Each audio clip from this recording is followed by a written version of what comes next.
आपको डैंड्रफ किस लेवल की है और क्या ये वाकई डैंड्रफ है या आपको कोई इशू है, मेडिकल ओके। इशू है, जिस तरह डर्मेटोलॉजिकल डिजीज की बात बता रहा हूँ। लगाने के लिए शैम्पूज हैं, कुछ इसमें हुँ, लगाने के लिए हम लोग सीरम्स दे रहे होते हैं या कुछ मेडिकेटेड जो थोड़े बहुत ऑयल्स हैं वो हम गाइड कर रहे होते हैं कैसे यूज करने हैं। गर्म पानी की बात की है, हुँ, ठीक है। सेकंड नंबर पे जिस तरह वेदर चेंज हो रहा है तो जब सर्दियां आ रही होती हैं तो हम जैसे नोट करते हैं स्किन भी हमारी ड्राई हो रही होती है, तो स्कैल्प भी ड्राई हो रहा होता है, जो यस, सर की स्किन यस। है। एक्नी है, बेशक वो सिंपल आपको दाना लग रहा है, पस वाला दाना है या जैसा भी है, उसको आपने टच नहीं करना, हुँ। स्क्रैच नहीं करना, फिडल नहीं करना। डीप वाले स्कार्स हैं, वो इम्प्रूव नहीं होते, उनकी ट्रीटमेंट के लिए कुछ प्रोसीजर्स हम लोग ऑफर कर रहे होते हैं। अमूमन इसी मौसम में मर्दों के सर में भी डैंड्रफ बहुत ज़्यादा देखी जाती है और मेरे बिल्कुल। बहुत से ऐसे भी जानने वाले लोग हैं जो सुबह-सुबह उठ के ठंडे-ठंडे पानी से नहा के जा रहे होते हैं, लेकिन फिर भी उनके सर में डैंड्रफ अच्छी खासी होती है कि हुँ, वो सर में हाथ भी फेरते हैं तो उनकी जैकेट्स के ऊपर, उनके कोट के ऊपर डैंड्रफ आके गिर जाती है। तो बिल्कुल। उसकी क्या रीज़न होती है? उसमें भी यही है कि सबसे पहली बात तो कि डायग्नोज़ करवाएँ कि जी हुँ, आपको डैंड्रफ किस लेवल की है और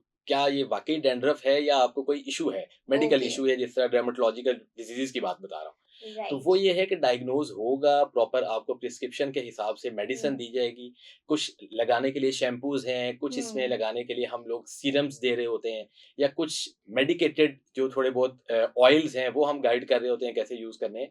तो वो सारी चीज़ obviously according to situation of a patient है। वैसे कुछ सिचुएशंस हमें ज़रा हमसे भी शेयर करेंगे, जी। कौन-कौन सी हो सकती हैं, जिसकी वज़ह से ये मतलब हमारे सर हुँ। में बहुत ज़्यादा बढ़ जाती है?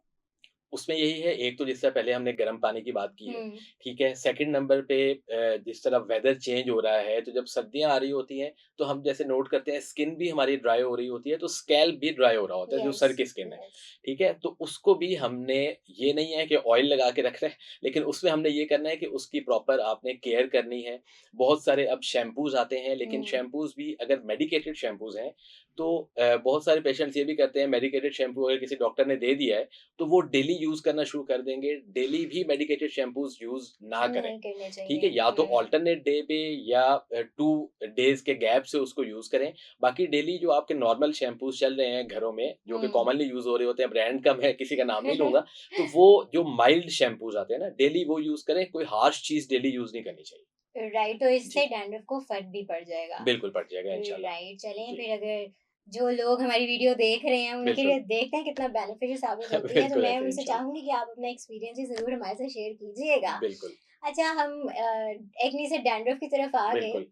एक और चीज़ आपसे एक्ने के हवाले से ही मैं जानना चाहूँगी कि एक्ने के भी फॉर्म्स होती हैं। बिल्कुल, कुछ पीपदार दाने होते हैं, बिल्कुल ठीक है, ऐसा जो ही है। आपके फेस पर होते हैं और जिनको कुछ लोगों को आदत भी होती है ना कि अगर वो पीप बनी हो तो वो उसको प्रेस करके निकाल के मज़ा बिल्कुल, बहुत आता है ना जी, बिल्कुल ऐसा ही है। जिसकी वज़ह से आपकी स्किन के ऊपर एक्ने स्कार्स रह जाते हैं। बिल्कुल ऐसा ही तो इन है। स्कार्स का ट्रीटमेंट कैसे किया जा सकता है?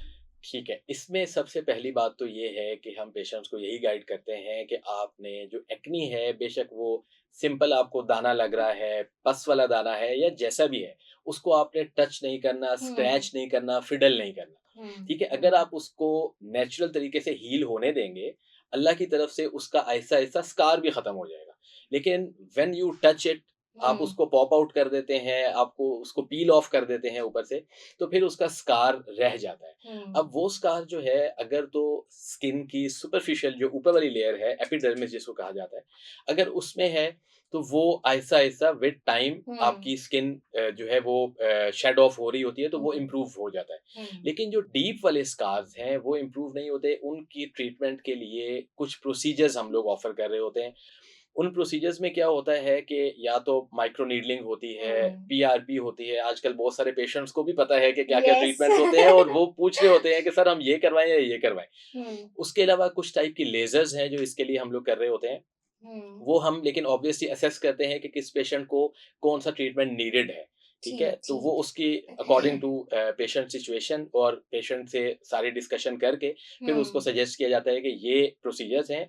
और इस बात में भी एक और पॉइंट बड़ा माइंड में आया कि पेशेंट्स को हम यही गाइड कर रहे होते हैं कि आपने जो अपनी अप्रोच है, वो हुँ, रियलिस्टिक रखनी है। हुँ, ठीक है, अब कोई अगर 40 प्लस एज का पेशेंट आ रहा है और वो कहेगा कि सर मेरी वैसी स्किन हो जाए जैसे मैं 16 साल का था, तो वैसी तो नहीं होगी ना, वो हुँ, ऑब्वियसली अल्लाह की हुँ। तरफ से एक एजिंग का प्रोसेस भी चल रहा है, बिल्कुल, ठीक है? तो बिल्कुल। वो मैं पेशेंट्स को यही गाइड करता हूँ कि आप अगर तो कोई प्रोसीजर करवा रहे हैं अपने एक्नी स्कार्स के लिए, तो उसमें आप ये अप्रोच रखें कि उसमें आपको जो डिफरेंस फील होगा प्रोसीजर्स के बाद 70%, 65% या किसी को 75% ये होगा। ये नहीं है कि आप 100% बिल्कुल वैसे हो जाएँगे जैसे बचपन में थे। तो ये राइट। थोड़ी-सी अप्रोच भी रियलिस्टिक रखनी चाहिए। और ये ट्रीटमेंट टाइम टेकिंग भी है। बिल्कुल, टाइम टेकिंग है और इनके आपको काफ़ी सारे सेशंस लेने पड़ते हैं। हुँ, एक दफ़ा हुँ। करवाने से कुछ भी नहीं होगा। राइट।